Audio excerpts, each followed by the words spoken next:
এরপর লটারিতে পরপর 3 বার 100 উঠে আসে, তখন তিনি তা দিয়ে মানত পূর্ণ করেন। হাকিম বিন হিজাম রাদিয়াল্লাহু আনহু বর্ণিত জয়ীফ হাদিসে এসেছে যে এটি ছিল রাসূল সাল্লাল্লাহু আলাইহি ওয়াসাল্লামের জন্মের 5 বছর পূর্বের ঘটনা। হাকিম হাদিস 6043 এর 549 পৃষ্ঠা।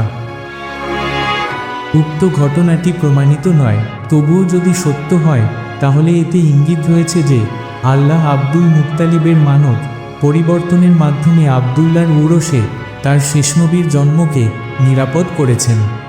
ফালিল্লাহিল হামদ।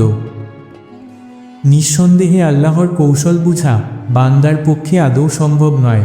উল্লেখ্য যে আমি 2 জবেহ এর সন্তান, অর্থাৎ জবেহ ইসমাইল ও জবেহ আব্দুল্লাহর সন্তান বলে যে হাদিস প্রচলিত আছে তার কোন ভিত্তি নেই।